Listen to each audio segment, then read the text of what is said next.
Welcome to our channel's Sunday Showcase. Today we gather to honor the legendary wrestlers we've lost in recent and past few years.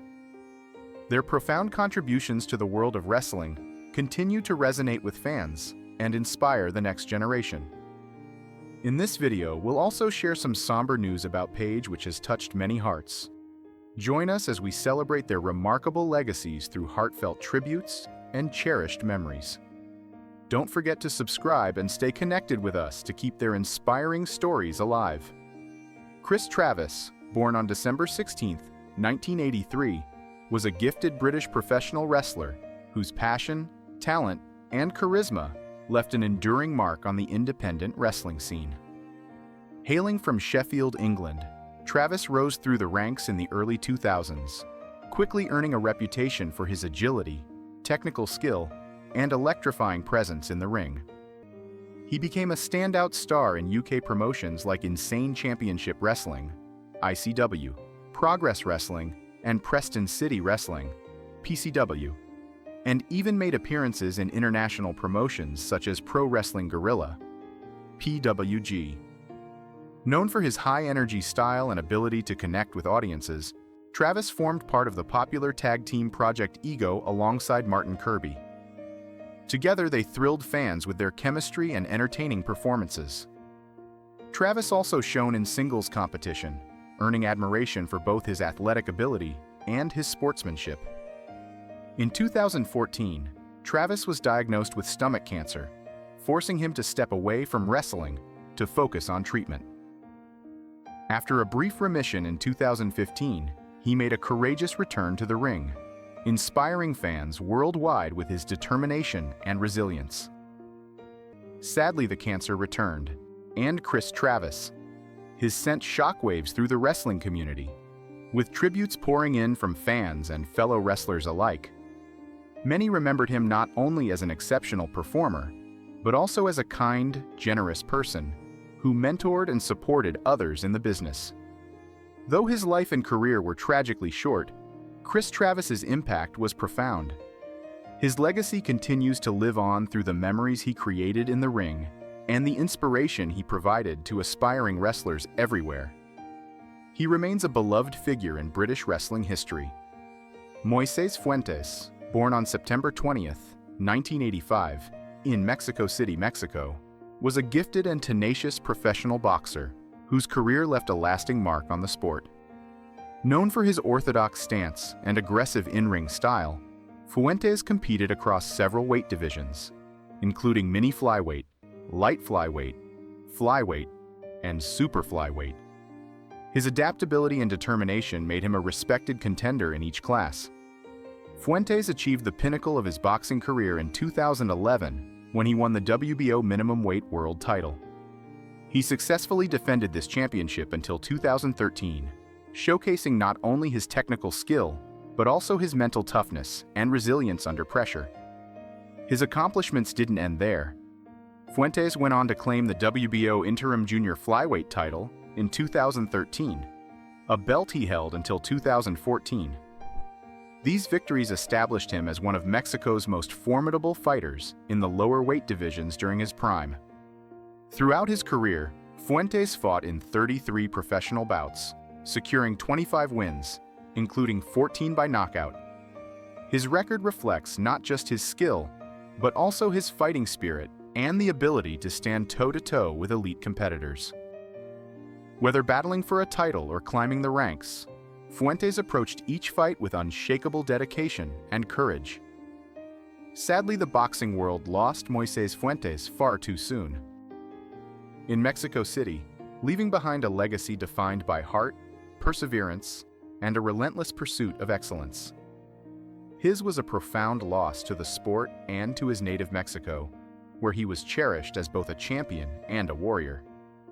Moises Fuentes will be remembered not only for his titles, but for the passion and pride he brought to every fight. Big Van Vader, born Leon Allen White on May 14, 1955, was a towering and intimidating presence in professional wrestling. Standing 6 feet 4 inches and weighing over 450 pounds, Vader defied expectations with his rare combination of size, power, and agility. He rose to prominence in the late 1980s, becoming a star in New Japan Pro Wrestling, NJPW, where he captured the IWGP Heavyweight Championship 3 times. His brutal in-ring style and dominant persona quickly earned him international acclaim. Vader's momentum continued in World Championship Wrestling, WCW, where he became a multi-time World Heavyweight Champion. His intense rivalries with iconic figures such as Sting, Ric Flair, and Cactus Jack are still remembered as some of the most hard-hitting and compelling feuds in wrestling history. He also competed in the World Wrestling Federation, WWF, further cementing his status as one of the greatest big men to ever step into the ring. However, Vader's physical style came at a cost. Years of punishing matches took a serious toll on his health. In 2016, he was diagnosed with congestive heart failure and was given only a few years to live. Despite undergoing multiple surgeries and continuing to inspire fans with his resilience, Vader due to complications related to his heart condition. Vader's was deeply felt across the wrestling community. His son Jesse White and countless fans and colleagues honored his legacy.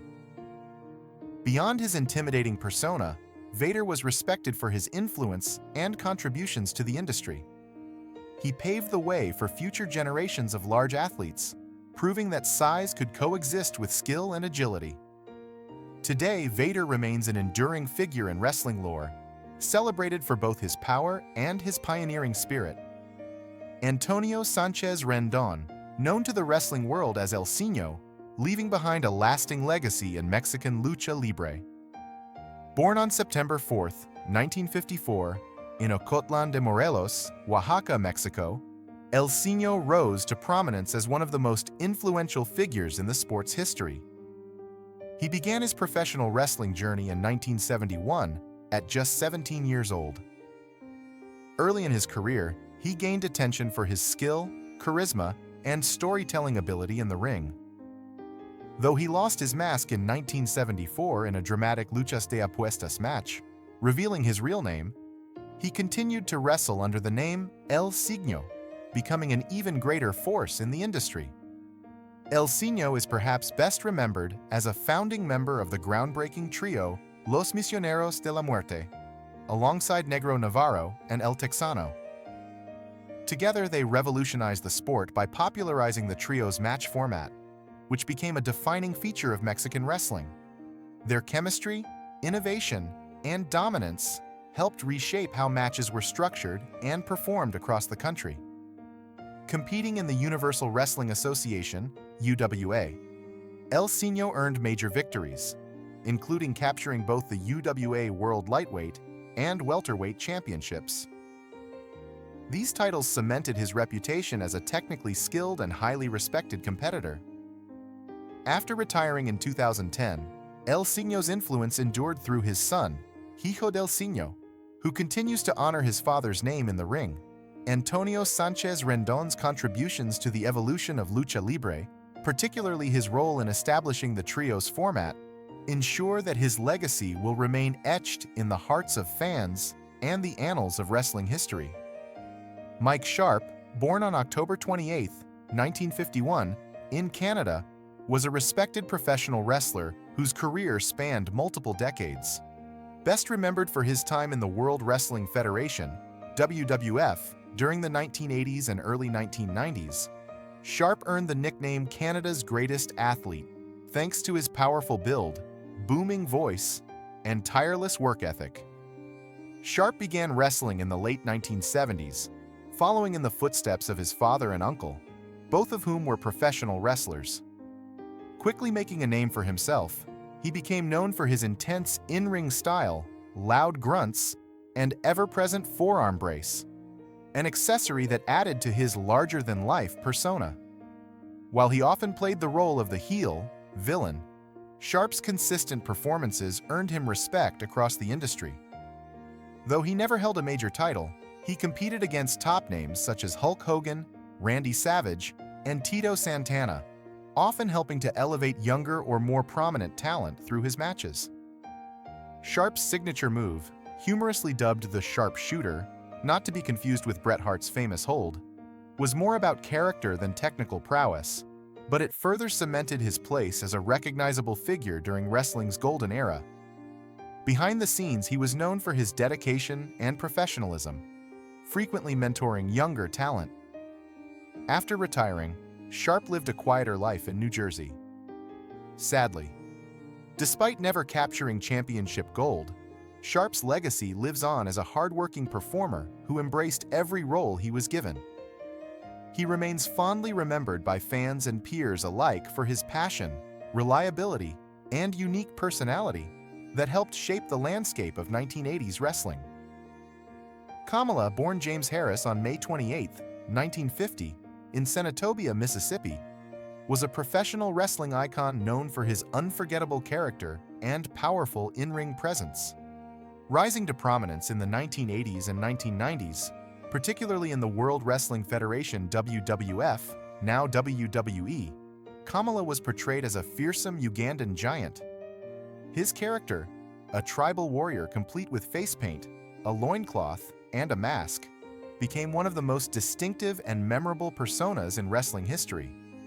Harris began his wrestling career in the early 1970s, first gaining experience in regional promotions before making a mark in major organizations like the American Wrestling Association, AWA, and World Championship Wrestling, WCW. However, it was in the WWF that Kamala became a household name. Despite the often stereotypical presentation of his character, Harris brought depth to the role, captivating audiences with his size, unpredictability, and athleticism. His signature move, the Kamala Splash, highlighted his surprising agility and became a feared finisher in the ring. Kamala faced some of wrestling's biggest stars, including Hulk Hogan, Andre the Giant, and The Undertaker, often being featured in high-profile matches and memorable storylines. His feuds helped elevate him as a top heel, yet his performances also earned him admiration and respect from fans around the world. In his later years, Kamala battled serious health issues, including diabetes, which led to multiple amputations. Due to complications from the illness, Kamala's legacy endures as a pioneer for African-American wrestlers and as a character who left a lasting impression on professional wrestling. His impact on the sport is still celebrated today, reminding fans of an era defined by larger-than-life personalities and unforgettable storytelling. Scott Hall, born on October 20, 1958, in St. Petersburg, Florida, remains one of the most influential and charismatic figures in professional wrestling history. Rising to fame in the early 1990s as Razor Ramon in the WWF, now WWE, Hall captivated audiences with his swagger, slick promos, and bad guy charm. Adopting a Cuban-American persona with a toothpick flick and the catchphrase, "Hey yo," Hall became a fan favorite and captured multiple Intercontinental Championships, solidifying himself as one of the era's standout performers. However, Hall's greatest impact came after he jumped to WCW in 1996. Alongside Kevin Nash, he formed the revolutionary New World Order, NWO, with Hulk Hogan. This villainous faction ignited the Monday Night Wars, a fierce ratings battle between WCW and WWE that defined an entire era of sports entertainment. The NWO's edgy, rebellious style, led in part by Hall's undeniable charisma, transformed wrestling into mainstream pop culture and ushered in a new age of reality-based storytelling. Despite his immense success, Hall struggled for years with substance abuse and personal demons. His later life journey towards sobriety and redemption, supported by friends like Diamond Dallas Page, became a source of inspiration for fans and fellow wrestlers alike. Tragically, Scott Hall, following complications from hip surgery that led to multiple heart attacks. His was mourned across the wrestling world, especially by his son, Cody Hall, and the countless lives he touched both in and out of the ring. Scott Hall's legacy is not only etched in gold belts and groundbreaking storylines, but in his resilience, reinvention, and the enduring influence he left on an entire generation of professional wrestling. Paige, born August 17, 1992, in Norwich, United Kingdom, Saraya Jade Bevis entered the world enveloped in the vibrant, chaotic, and passionate realm of professional wrestling. Her parents, Sweet Saraya, Julia Hamer Bevis, and Ricky Knight, Patrick Bevis, were not mere weekend hobbyists. They were stalwarts of the British wrestling scene. They founded the World Association of Wrestling, WAW, a promotion based in Norwich that became their family's livelihood and their children's playground. From the moment she could walk, Saraya was present at ringside, whether helping carry equipment, distract opponents, for villains, or simply absorbing the drama, pageantry, and athleticism that defined her parents' world. She and her siblings, Zach and Ripeds, grew up backstage, yarn-haired action figures to wrestlers of all shapes and sizes, tragic heroes and redemptive villains. These early immersive experiences allowed Saraya to internalize not just physical wrestling skills, but also storytelling, character development, promo work, and crowd psychology. Skills that would prove invaluable later. Before she was even in formal training, Saraya had watched her parents develop a thriving wrestling school and promotion, one where community, grit, and creativity were valued as highly as athleticism. She watched rivals become friends, matches form friendships, and defeats strengthen resolve. She witnessed her mother's fierce spirit, the very personification of Sweet Saraya, and her father's patriotic showmanship, forming a strong foundation for her own identity in the ring. Wrestling wasn't just entertainment in their household, it was identity, inheritance, and destiny. 2. Early training and independent circuit success. Saraya began her formal wrestling training in 2005, around age 12 or 13. A very young age, even by pro wrestling standards. Under her parents' tutelage, she learned basic grappling, ring psychology, moves, and routines. She advanced quickly, demonstrating surprising athleticism, charisma, and resilience. By 2007, at just 15, she made her debut in WA as Brittany Knight, playing a character who initially tapped into teenage rebellion, later evolving into different personas over time. On the independent scene across Britain and Europe, she fought often, sometimes twice a week, against a rotating cast of veterans and rising talent. She worked promotions like Real Quality Wrestling, RQW, and Bellatrix Women's Wrestling, picking up championship belts along the way. She cut promos, ruthless, witty, biting for her young age, and showed a maturity that belied her years. By the time she turned 17, she had accomplished more than many wrestlers do in a decade. Reporters lauded her huge presence and technical versatility. Fans clicked with her on-shoot charisma, and pundits noted that she could easily join the next generation of global stars. But her focus remained steady on WAW and her family's legacy, shaping future talent even as she built her own reputation. 3 WWE Discovery and NXT debut, 2011 to 2013. In 2011, WWE scouts came calling after seeing various clips and matches of Brittany Knight. Invited to WWE Performance Center tryouts in Florida, she impressed officials, especially given her age, and was signed despite being under 18, requiring work permit exceptions. This move set the stage for her relocation to the United States, an enormous step for anyone, let alone for a teenager. With parental approval and legal accommodations, she joined WWE Developmental. Rebranded as Paige, she competed in Florida Championship Wrestling, FCW, where she immediately stood out, not just because of her age, but due to her combination of natural athleticism and film star charisma.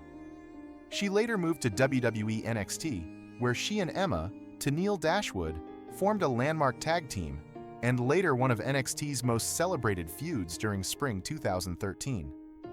She won NXT Women's Championship by defeating Emma and defending it against former champions like Alicia Fox, despite being younger than many of her opponents. Her NXT run was characterized by her gothic, rebellious demeanor, ripped tights, piercings, tattoos, and a confident swagger that made her feel simultaneously fresh and eternally cool. She became the youngest NXT Women's Champion. 4. Main roster ascent and Divas Era Triumph, 2013 to 2015. On July 7, 2013, Paige debuted on WWE main roster's Raw, helping the Bella Twins defeat Divas tag team rivals.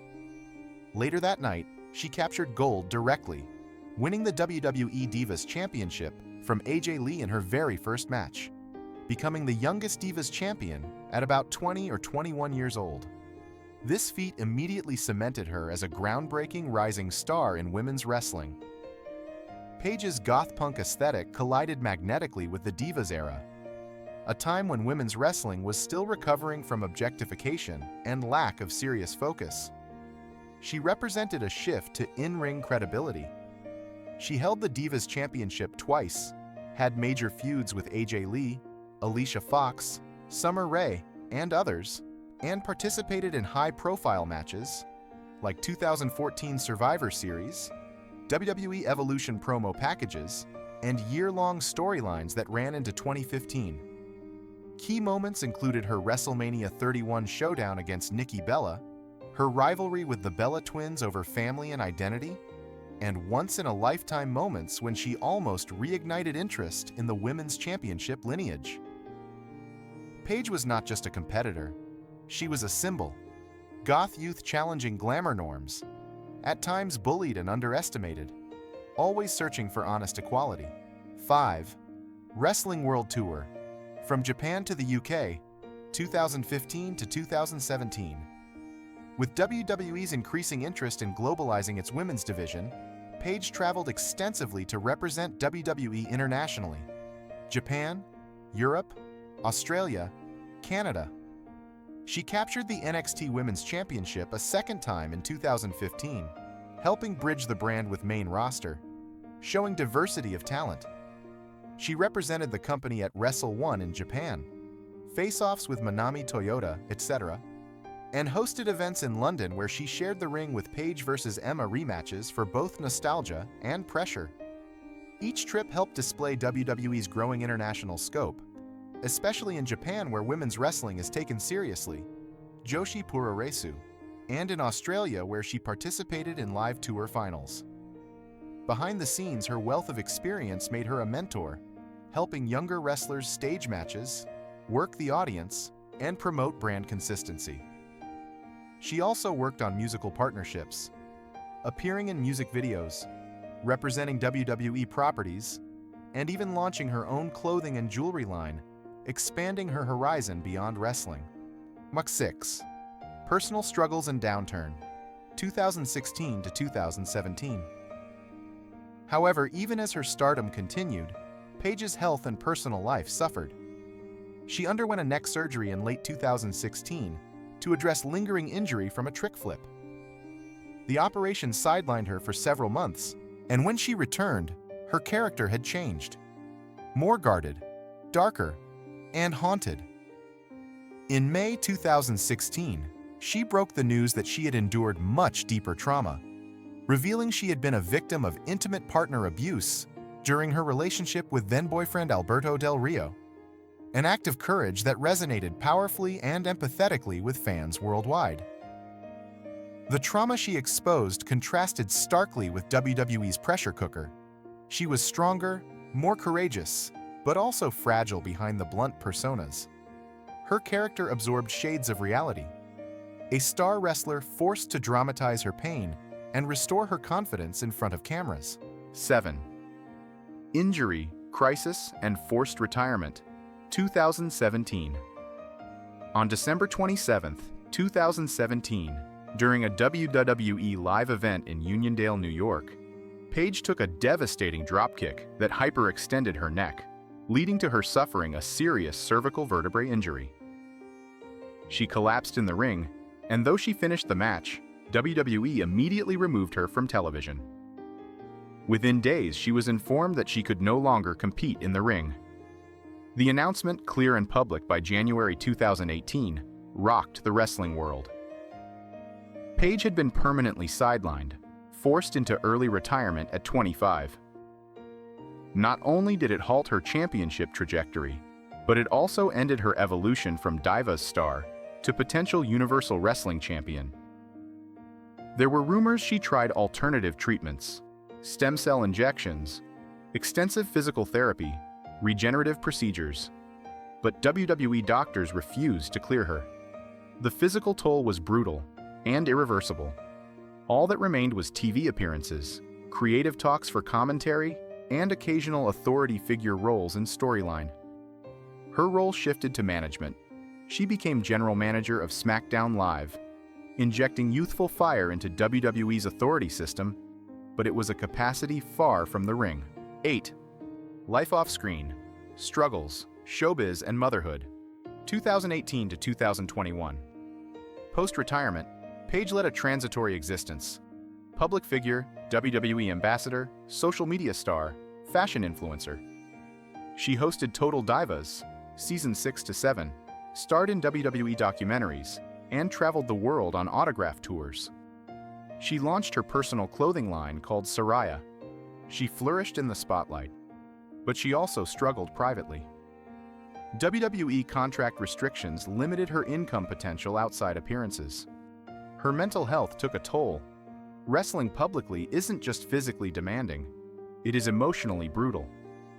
She battled injuries, struggled against the loss of in-ring purpose, and navigated relationship turbulence, breaking up with musician Ronnie Radke, suffering rumors of tension with close friend Charlotte Flair. In 2020, she suffered internal panic, writing about self-harm ideation in cryptic social media posts, drawing attention to mental health in wrestling. Finally, in June 2022, after nearly 11 years with the company, she officially left WWE, freeing herself from contractual restrictions and creative obligations. Check off. A bold statement. Rebirth with AEW, 2022. Shortly after her WWE departure, rumors began swirling. Would she retire? Or step away from wrestling altogether? Instead, in an explosion of anticipation, she debuted at AEW Revolution, March 6, 2022, under her original name, Saraya, appearing as a surprise entrant in the Casino Battle Royale. The response was electric. Kid in the ring, punk princess and prodigal daughter of women's wrestling. Her signing triggered a title shift. AEW, wrestling's challenger to WWE's global domination, saw value and controversy in signing a WWE alum with a forced retirement. Saraya's neck had been troubling, but she stated she'd been cleared by outside doctors, with additional joint care and rehab plans. Her role began as ally and authority figure, but quickly shifted to in-ring talent as AEW's leadership recognized the public hunger for her return. Fans felt vindicated, hopeful, excited. Saraya's aura added appetite to AEW's women's division, which had previously lacked a similarly resurgent WWE return storyline. Her debut tangled with old British rivalries, old stablemates like Toni Storm, Britt Baker, and rising challengers. 10th redemption on the big stage. AEW Women's World Championship, 2023. The moment everyone was waiting for occurred on August 27, 2023, at AEW All In, London, when Saraya captured the AEW Women's World Championship, defeating Britt Baker and Toni Storm in a thrilling three-way main event bout. The London crowd, mostly British and Irish, roared with pride as Saraya was presented with gold in her homeland. This victory wasn't just another title, it was a statement. Neck injury or not, she was unstoppable. She embraced old-school wrestling traditions, appearing psychotic, mysterious, and gothic, while sporting fresh entrance music, darker wardrobe, and internal reinvention. Continuous defenses followed, against Thunder Rosa, Jamie Hayter, and Toni Storm, some in AEW Dynamite, some in AEW pay-per-view, often crafty, often dramatic, and each time proving she could endure 20 to 30 physical minutes against rising athletes. Photos of her training, doing neck-strengthening workouts, ice therapy sessions, went viral. Every defense was celebrated. Saraya's resilience became AEW's marketing banner. The comeback queen is back. Interviews followed. Sports Illustrated, BBC Sport, British publications. She wore her mother's original wrestling ring gear top in homage, symbolically connecting past and present, debt and destiny. Epilogue, a reflection on wrestling's cycles. Wrestling is a living art, cyclical, emotional, reflective. Through Saraya, we see birth and decline, injury and recovery, loss and resurgence, legacy and reinvention. She is a living metaphor, not just for what wrestling is, but for all of us. That our wounds shape us, that our demons may staunch us, but that flame and story need not extinguish if we learn to adapt, self-advocate, and rise again. This extended 3,000-word portrait takes Saraya Jade Bevis from her childhood in a British wrestling family to the heights of WWE glory and near-fatal injury, to her courageous return and rise in AEW, and finally to the crossroads she faces now as a champion, a mother, and a mentor. Her journey resonates because it's both singular and emblematic of wrestling's grand narrative: fall, fight, reframe, and reascend.